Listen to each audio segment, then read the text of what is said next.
Hi ladies, Judy Weber here, and I'm super excited to be bringing you this very special podcast. And it is my honor to be speaking with Loida Velasquez. And it's really awesome to get to know Loida, both online and also we've been communicating for the last couple of weeks. And I love how Loida describes herself on her very popular YouTube channel. She says she's a real estate hustler. She's a fitness enthusiast and a spontaneous adventurer. And that's all well and good. I don't know the last two, but I believe it, right? But I say that Loida serves as an amazing role model for women who really want to build an outrageously successful real estate business. I mean, she's been in the business only a couple of years and she's tearing it up. And Loida's here to tell you ladies that you can do that too. So let's welcome Loida to Livy Girl Radio. Yes, thank you so much, Judy. I'm really excited to be on the podcast and hopefully drop a lot of knowledge for everyone that's listening. Well, awesome. I'm sure you will. I mean, let's just start right with where it begins, your story of entering real estate. If I remember correctly, you have a marketing and promotions type background. So can you tell us a little bit about what you did and how that, how you ended up with real estate? Yeah. So when I went to college, I initially went in and majored in sociology, but I quickly realized that as much as I liked helping people, it really wasn't something that I was that much interested in. At that time, I had never had a job, and my first job that I ever got was working in promotions and advertising for a soft drink. And when I started doing that, I had to go out to events, talk to people, kind of break out of my shell. Growing up, I was an introvert. And when I started to see the impact that I would have on other people, just letting them know about the product that I was promoting, I saw how excited that they would get. And in turn, they would probably go out to a store and purchase whatever it is that I was telling them about. Our clients were happy. And that's what made me realize that I wanted to be in an industry where I could travel around, go to events, and talk to people. And at the same time, that's my job.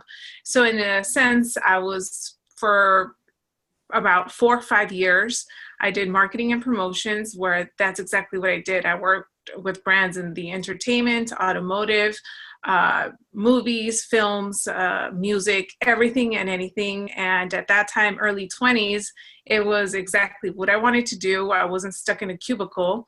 Then out of nowhere, I had a company that did automotive advertising reach out to me, and they told me that they were looking for someone like myself that was bilingual to travel around and be a product specialist for automotive brands. So I did that for another 3 years, living out of a suitcase from hotel to hotel, which was great. Everything was being paid for and I got to travel. But at the end of 2013, I was at the Chicago Auto Show. It was negative 30 degrees. I was outside working the ride and drive. And at that point, I realized I don't want to continue doing this. I need a real job. And a recruiter found me on LinkedIn. They reached out. They had a program manager position for a company that's very well known in the downtown LA area, which was about 4 miles from my home. When I got back home, I went on an interview, got that job, got that stable professional office job that I thought that I wanted, did that for 3 months and absolutely hated it. Now, it was something that I thought that I wanted, but at the end of the day, it wasn't what I was expecting. I figured, I'm going to go back to school and get my master's degree because eventually I can get an executive level job and make 6 figures.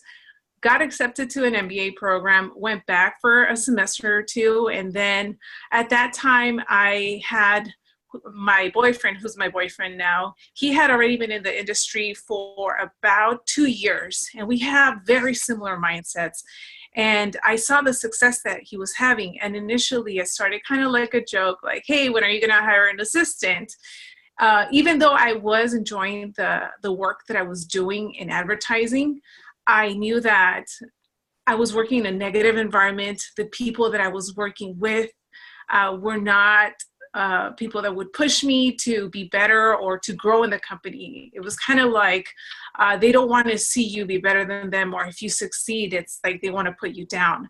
So long story short, while I was in the MBA program, that's when my boyfriend said, maybe real estate is something you can consider.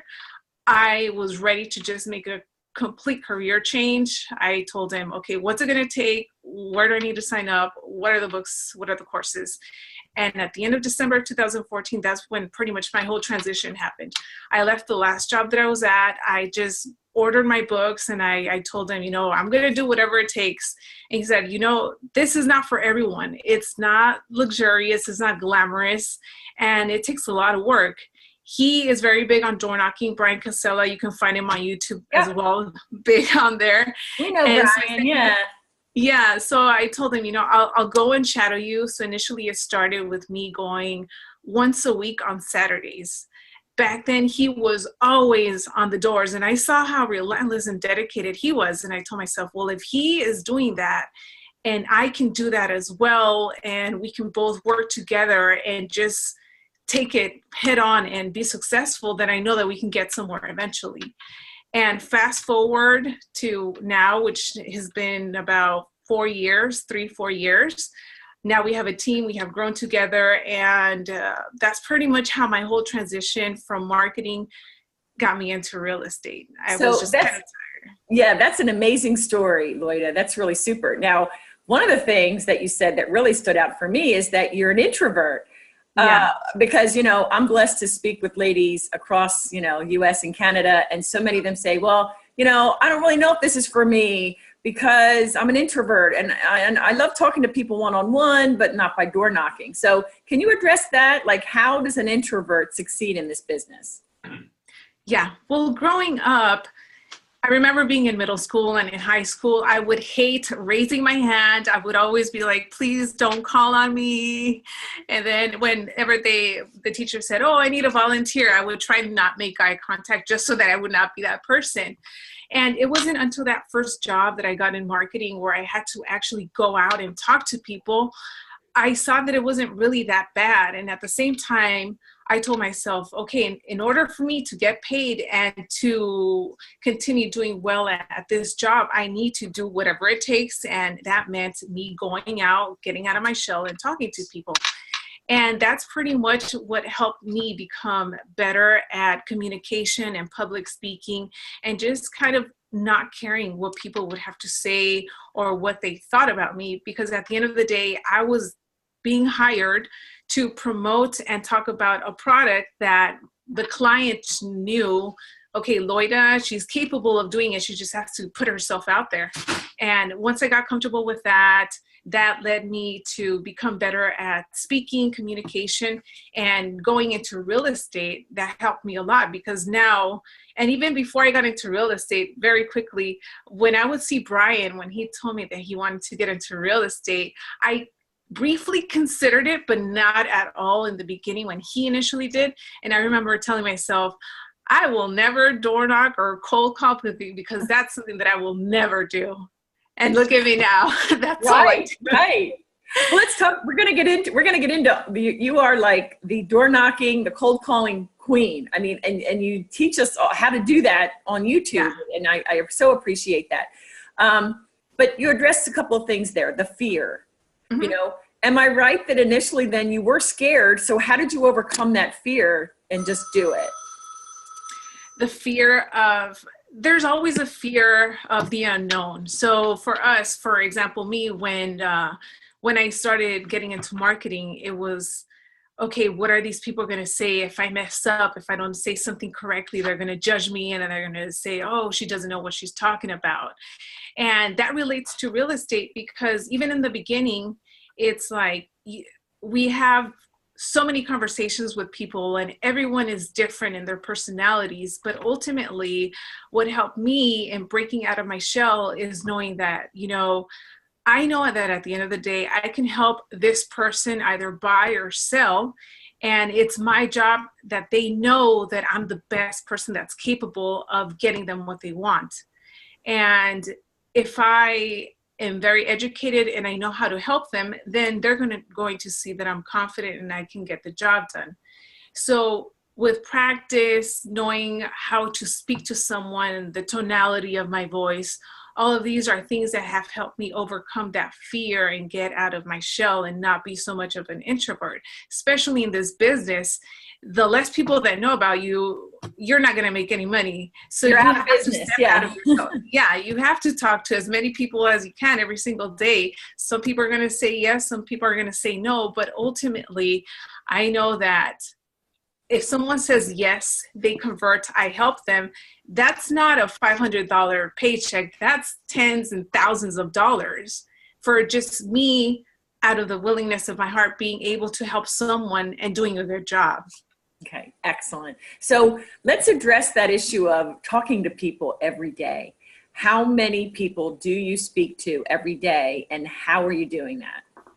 Yes. So I minimum have a goal of 50 conversations, and I use Mojo's 3-line dialer, and I call a lot of expireds. I circle prospect, different zip codes. I do just listed, just sold, and also my sphere of influence. Now, the answer rate varies every day, every hour. However, by doing the 3-line dialer, it allows me to be efficient. Some days it could take me up to 4 or 5 hours to get 30 conversations, but some days, like for example, on Monday, in 3.5 hours, I made 65 conversations.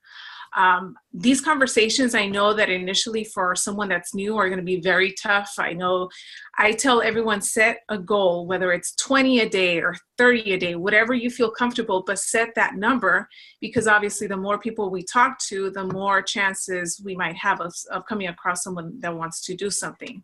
Mm-hmm. Okay. So with these 50 conversations you're having, what about when someone doesn't answer the phone? Do you leave a voicemail, or how do you handle that? Yes, I do have a pre-recorded message that I'm just able to drop if they don't answer. Gotcha. And do you mind sharing generally what that voicemail is? Yeah, so there's different ones. If I am just calling, for example, just sold, I'll say, hey, this is Loida. I'm a local real estate agent. Just want to let you know, I recently sold one of your neighbor's homes. It sold in 5 days for $30,000 above ask. We still have a few families that want to move into your area. If you're thinking about doing anything or have any questions, feel free to reach out. And then I give my phone number. Excellent. Okay. Do you ever text people when you know if it's a cell phone number? Do you communicate that way? Yeah, I do. Sometimes they don't answer, but most of the time I can see if they have read the message, or if not, I see that it's delivered, and especially if they have an iPhone. Okay, excellent. So is that text brief, be brief, be gone, or do you say all of what you just said, for example, in a text? Usually I'll do a video text. Beautiful. Now you're hitting on something that I think is really important. And I'm so glad you mentioned that, Loida, because we're saying that in 2019, you got to do video. I don't care if you think you're fat or too thin or short or too tall or whatever. I mean, I'm 50. I'm looking at your beautiful face. And here I am at 50 with my bags and sags. But so I love that idea, because video, as you know, is what grabs people's attention. So can you just tell us a little bit about, for those that aren't familiar with doing videos, how you do that and then send it via text? Yes. So any lead that I get, whether I'm cold calling or even door knocking or just anyone, I do a very short video. It's usually between 5 and 10 seconds, where it's just me introducing myself. Hey, this is Loida. We just got off the phone talking about your property XYZ. I just want to shoot you this quick video message to introduce myself and let you know that I'm here to help if you have any questions. And then that's it. I send it. Usually they respond, okay, thanks, or oh, okay, thanks, exclamation mark, whatever it is. But they're more likely to respond if I send a video message as opposed to just a regular text, because now they can see, okay, there's an actual person and it's not just another person that's spam calling me, or another realtor if it's expired. So that has been able to help me and my team as well, kind of be top of mind with whoever we're speaking to. So then when I check back, it's like, hey, it's Loida the realtor. Does that ring a bell? Oh yes, thanks so much for your messages. I do get them. Sometimes they don't respond, but they are seeing me. And all I care is that they're seeing my face and they're hearing from me as well. That's excellent, because as you say, I think it would be perfect for open houses too, because so many buyers, and I know you focus on sellers, and I agree, listings is the way to go when you can. But if you do an open house, sometimes they visit 2, 3, 4, 5, and the video says, oh, I remember her. I remember her at that house. So I love that. Yeah. Let me ask you this. 50 conversations every day. So how many listing appointments on average do you go on a week? I mean, do you have a goal for that as well? Yeah, my goal is to set one a day. Typically, it ends up being around 3 for the whole week. Some of them cancel, some of them get rescheduled. But from what I have noticed, when I'm just only calling expireds after 30 contacts, I usually get a solid lead, if not an appointment. Okay. And that's just for expireds. When I'm switching it up, whether it's expireds and circle prospecting, usually after around 70, I'll get something. Okay, excellent. So what do you focus on? You focus on FSBOs, expireds, is that right? Yes, FSBOs, expireds, my circle, sphere of influence. I try to get as many different angles as possible and not just stick to one, because I can't just rely on one. I also will call the Make Me Moves on Zillow. And yeah, that's pretty much it. And then door knocking the expireds. Okay. So what has been, in your experience, the most effective approach for door knocking? Right? Because so many times, you know, it can be tough. And in one of the interviews I saw you did, you had said, you know what, it's kind of a benefit to be a woman. So can you speak to all of that, the whole door knocking thing as a woman today? Oh, yes, it definitely is a benefit. When I first started, I would go door knocking with Brian. And what we would do is that initially we would both go together and knock on the doors. And then after I got comfortable, he would go on one side of the street and I would go on the other side. And we started to see that more people would open the door for me as opposed to him. When it comes to door knocking, especially people that don't know you, homeowners, they're more likely to open the door, for example, for a woman, just because they know, okay, women are usually not threatening, they can't beat me up or do anything, as opposed to Brian, who's 6'2", and if it's like an older lady, they're kind of scared, like, who are you? Yeah, I can imagine, sure.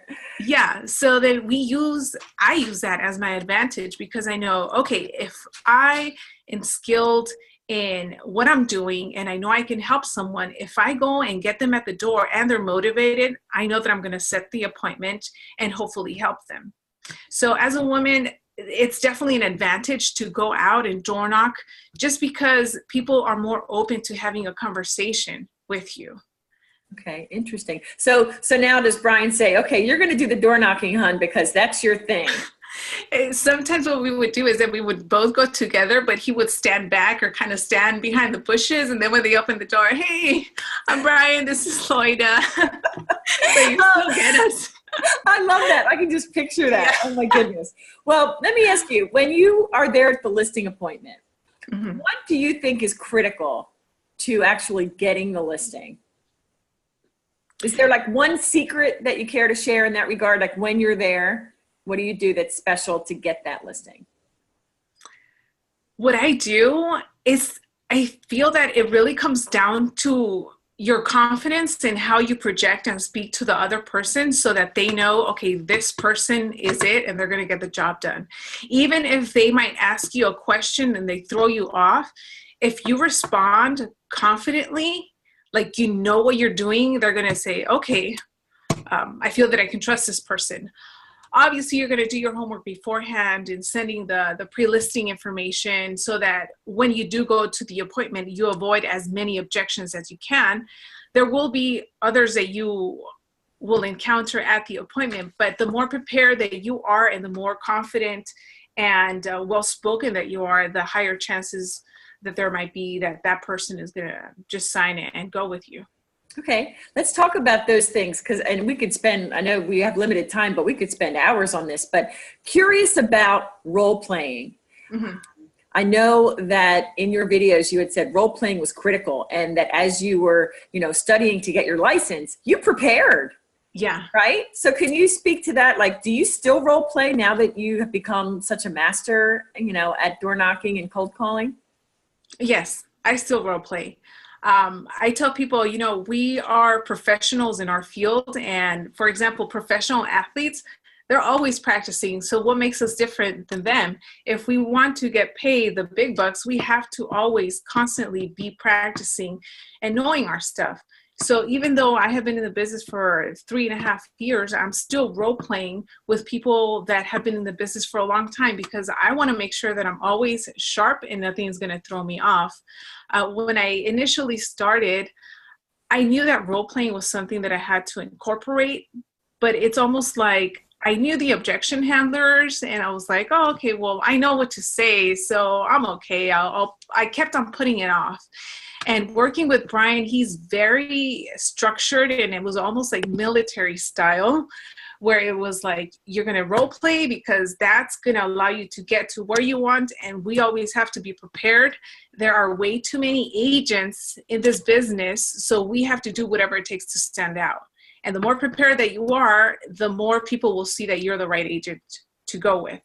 So role playing is definitely something that I recommend for everyone, because that's what's going to allow you to be ready when you're cold calling, when you're door knocking, so that you know what to respond. And then that's how you're going to get confident. And then that's how you're going to overcome your fear and come out of your box. Because if somebody tells you an objection and you know what to say, then it's like, okay, I'm ready for that objection to come. Like, who's going to tell it to me? Because I know exactly what I'm going to respond. Right. And it's almost like you can't wait. It's like, come at me, try to give me something I can't handle. Right? Yeah. Yeah. And it has happened so many times that after role playing, I get the exact same scenario over the phone. And as this home seller is telling me these things, I'm just like smiling, like, okay, I know exactly what to say. And then they stop, and then I hit them with the objection handler. Right. You're ready to go. But yeah. Like you say, you put in a lot of time. So how much role playing did you at any time? I'm just when you started out, because we have a lot of women who are trying to get into a regimen that makes sense to get successful. So how much would you recommend that they role play every day? How long? At least 30 minutes every day. When I started, it was 5 days a week from 7:30 to 8 o'clock, because my schedule pretty much, and it's still the same, 7:30 to 8 is role playing, and then prospecting is 8 to 12. Then appointments or showings or whatever it is, I do it in the afternoon. And you have to be structured and have a schedule if you want to be successful, because if you don't stick to something, or if you don't know what you're doing, then things are going to throw you off, or you're just not even going to be prospecting. And just like we mentioned earlier, you have to have many, many conversations in order to actually get a lead. And at the same time, you don't know if that lead is going to convert. So for example, and this is how I was taught, and the way that Brian has taught me is the way that we teach our team. And it's like, okay, we're going to prospect from 8 to 12, because let's say if we were to do it in the afternoon, usually in the afternoon after lunch, people get lazy, something comes up. If it's a mother and they have kids, you have to go pick up the kids. Then you say, okay, I'm going to prospect at 3 o'clock. 3 o'clock comes around, I'm going to do it at 4 o'clock. 4 o'clock turns to, I'll just do it tomorrow. Let me browse on Facebook some things. Right. So yeah, being structured, 8 to 12 prospecting, 7:30 to 8 role playing. I like to get the role playing done in the morning. Love this. Love this. Okay. Time blocking is something that's so important in our business, to give that structure to your day, as you're talking about. So how do you handle if between 8 and noon you get a text or some interruption? I mean, do you ever allow yourself to get distracted and pulled off of your schedule? It happens all the time.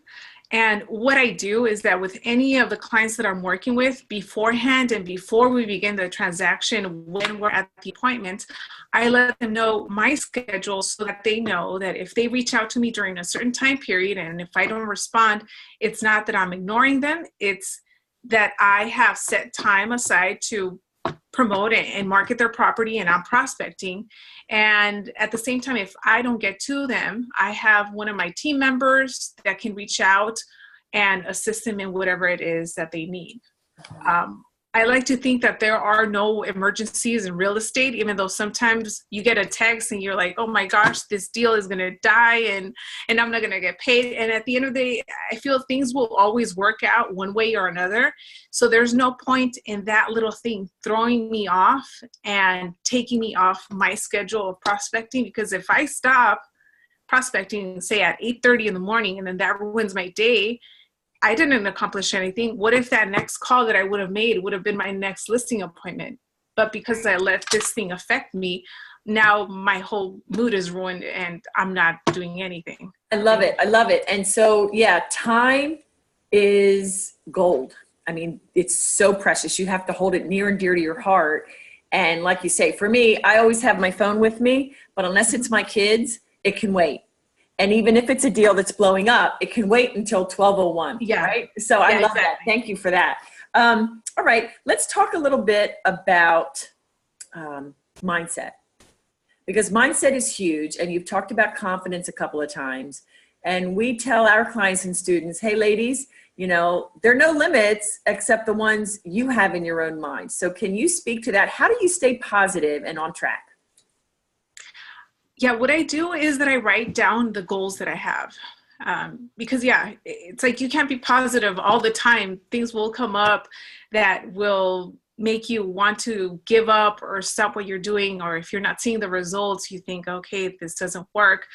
But what helps me in terms of mindset and staying focused is that I write down any of the things that I want to accomplish. And I also write down how succeeding in this business is going to change my life or change the life of my family, or how it's going to better my life. So sometimes we're so busy focusing on the negative things that are not coming out from the work that we're putting in, that we're failing to see the things that we are doing right. Perhaps you are improving in your objection handlers, or you're talking to 30 people every day now, and last week you were talking to 10. So it's little steps and things like that that will eventually get you to where you want, but it's not going to happen overnight. And at the same time, you have to know that you have to have thick skin, and just know that if you're putting in the work that's necessary, then you're going to see the results eventually. But you have to be putting in the work. You can't, it's like kind of like working out. I want to lose weight, but if you're only going to the gym once a week, you're not going to see any results. But you just know, if I'm going every single day and I'm eating right, 3 months from now, I'm going to start seeing the difference. And that's exactly how it is in this business. Excellent. But would you agree with me? It's intentional then, right? You have to keep, yes. Like, I'm sure, like you said, negative self-talk comes in your mind, and you just kind of have to close that out and say, no, I'm focused. I know where I'm going and what I have to do. Yes, that, and also surrounding yourself with people who are equally thinking the same or wanting the same goals, because it might be that your family is the people that are being negative to you and telling you, why are you doing this? You're not going to succeed. So there are going to be a lot of outside influences that are going to bring you down, but you just have to stay focused and know that you're doing it for yourself, and see if there are others that agree with you or that are on the same path as you, so that you can all lift each other up. Mm-hmm. Love that. Love that. Something I hear a lot is, gosh, these leads, they're bad leads because they're not ready right away. And we say, wait a minute. The stat is like, I don't know, only about, I don't even remember the percentage, but a very small amount of people that you talk to are ready to move tomorrow. So follow-up is so important. So what is your follow-up strategy, and how do you handle with that feeling of not wanting to be too pushy or too salesy? I hear that all the time. How do you handle that idea of follow-up? Yeah. So if someone, first of all, if you're in the business and you're thinking you're just going to cold call someone and they're going to say, okay, yeah, come and list my house tomorrow, the chances of that happening are very slim, and you're better off just not even being in this business if that's what you think. But yeah, just like you said, it's all about follow-up. Depending on what they tell me, for example, they might say, oh, what I'm getting a lot right now is, I don't want to sell my house because it's the holidays. And then I started asking, okay, well, is it because you think that there are no buyers out right now? Or is it something that someone told you? And I dig deep to see where their thinking came from, because many times they might just say, oh yeah, my Aunt Sally said that there are no buyers during the holidays, but Aunt Sally is not a realtor or is not in the business. So it's kind of like, oh, well, actually the buyers that are out right now are the most motivated. And if you could make the move, be out by the year, before the year is over, is that something you would be excited about? And they might say, oh, well, yeah, of course. Then I know, okay, that person's just misinformed. But let's say they tell me, we can't make a move because we're waiting for the kids to get out of school and they end school in June. Then I would tell them, okay, come June, are you looking to start the process then? Or would you want to hopefully be in your next home by July? So I try to break down to pretty much the day if I can. So if they tell me, we would ideally want to be in our home in July, then I say, okay, well, let's get the process started around May, because it usually takes 30 to 60 days to put your home on the market, get it sold, be in escrow, so we can coordinate all of that.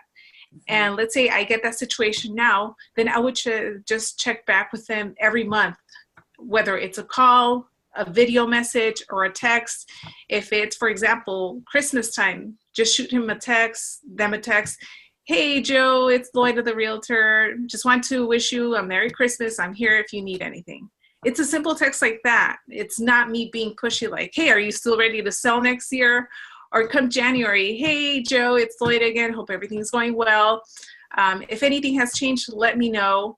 Or if I give them a call, hey, Joe, I just want to check in and see if you're still on track to make that move when your kids get out of school. And the words that I use, I know usually make me not sound pushy. So I'm not saying, hey, I was calling to see if you're still going to be ready to list your house. I say, hey, are you still on track to make the move? Because that sounds less like in your face. Oh my gosh, Loida, I love that. I love that verbiage. And you're absolutely right, because one sounds a little bit pushy and salesy, and the other gets the same result. It gives you the information you need, but it's coming at more of a place of concern about them. And you're authentic about it, right? I mean, that's coming from your heart. You want to serve. So I love that. That is super. The time is wasting away, so I'd be remiss if I didn't talk about your social media presence. Okay, so what is it up to? 34,000 on YouTube. Yeah. In like 3.5 years. So real quickly, how in the heck did you do that? How did you do that, Loida? All of that has been organic. I have never paid for anything on any of my social media platforms. When I started, I knew that if I was consistent, that would eventually attract people that could relate to me. And the reason that I started my channel was because when I did, I remember going on YouTube, looking at videos, and everything that kept on coming up was always men, and they were older men and not people that I could relate to. So I figured, you know what, I'm going to put my journey out there because someone might be able to relate to it, and then they might get motivated or inspired. And especially being a young woman, somebody can be like, well, usually you just see men being successful in sales, but maybe there's a woman out there. So I started posting every single week, and that's pretty much what has been my schedule. What I do is that based on the things that I'm going through in transactions, if there's something that stands out to me that I know others would be able to learn from, then that's where I get my ideas for putting out the videos. And videos on cold calling, on door knocking, just any tips and advice that I know has helped me. I want to put it out there because I know somebody's going to be able to implement that, and hopefully they can be successful in their career, wherever it is that they're at. And they could say, oh, I took that one thing that Loida said and it actually works. I love it. And to your point, that's exactly why Jan and I launched Livy Girl, because all these guys out there and women, we think different. Right? And we talk different, and we approach life differently. We do business differently. And so we're excited that you're going to be on stage at our first national conference, She's Unstoppable, live in April. And just tell us a little bit, if you would, about what you would like to accomplish during your 30 minutes on stage. Well, some of the things that I do want to accomplish, because I know it's gonna feel even shorter than what it is now, right now with you on here. But I want to break through the limitations that a lot of the ladies have when it comes to sales and being successful and not feeling like they're pushy or actually wanting to make a great living and make money, but at the same time knowing that they're actually helping people. I think many women feel that, oh, well, if you're in sales, you're pushy, but we don't want to sound like that, and maybe we just don't want to follow up that much. But at the end of the day, I tell myself and I tell anyone that I'm speaking to, we help people by leading them to make a decision. And if it's not me, it's going to be somebody else. And I would much rather have them go with me because I know that I'm going to get the job done. Especially myself, cold calling and going after expireds. I get so many people that tell me all of the bad experiences that they have had with their previous agents. And when I speak to them, I tell them, you know, because of your bad experience, now I have to work even harder to prove to you that I'm not the same. And at the same time, something that I tell them that sometimes throws them off is that, you know, at the end of the day, if I can't help you, I'm going to tell you because I'm not just interested in a listing. And at the same time, if maybe we're not a fit to work together, and I will let you know as well, because I don't mind passing on business if I know I can help someone. So it's little things like that that make people remember you. And at the same time, you sound confident and you just become a better person in the business. Super. Yeah. I remember one thing you said is you turn it on them to make it feel like they really want to work with you when you say, well, wait a minute, I only work with serious sellers, serious homeowners. And so if you are not that, that's fine. But we won't be able to work together. And it's almost like they say, wait a minute, I'm serious. What are you talking about? Right? Yeah. Yeah. That's one example. And also usually when they tell me, oh, well, I'm not sure if I'm going to hire you. And I tell them, well, at the same time, I'm not sure if I want to work with you as well, Mr. Seller. So when we meet, we're going to figure that out. Because then they see like, oh, okay, wow. Usually people have this perception, oh, it's a realtor. They're desperate for the business. So of course they want to get my listing. And for me, it's the opposite. It's like, yeah, if I can help you, of course I'm going to tell you. But at the same time, I don't know if I want to work with you as well, because if we don't meet eye to eye, then there's no point if we can't get along, since it's going to be a team effort when we do go into this transaction. Right. I love that. So if you had to think of one thing that allows you to stand out, why would someone choose Loida instead of anybody else in your area? What do you say to people in that regard?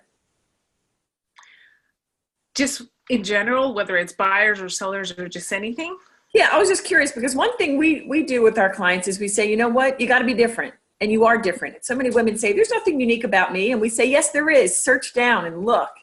So I would think for you, the fact that you're Hispanic is something that's a differentiator, but it probably goes deeper than that. Maybe it's your heart and your passion to really help people. I'm curious if you ever kind of thought about what makes you unique and incorporated that into your marketing. Yeah, I think it kind of goes along with what we were just talking about, of me demonstrating to people that if I can help them, I will tell them and I will pass on that business.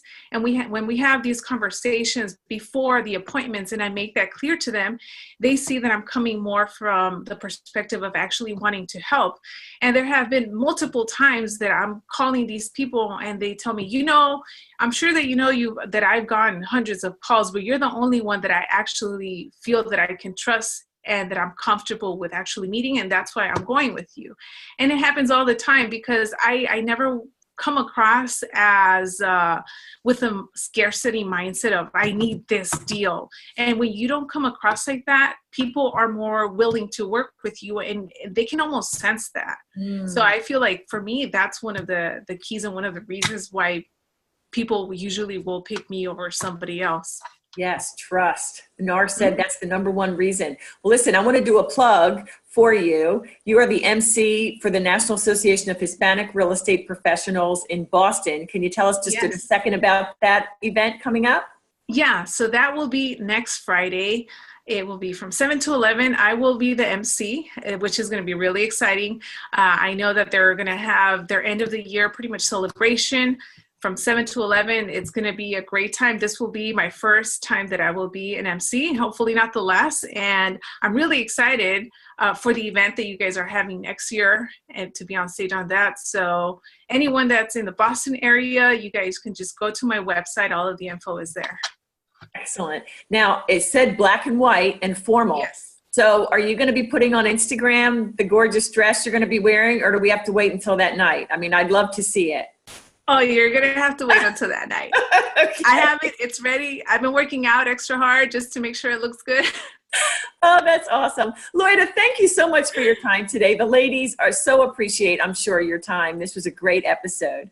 Yes, thank you so much. And they can listen more and hopefully be at the event in April next year if they want to know more. Awesome. All right. Loida Velasquez. I'm sorry, I didn't say it right. Loida Velasquez. I'm so sorry. It's okay. Not my best time of day. But Loida, thank you so much, hon. Have a great rest of your day. Take good care. Thank you. Okay.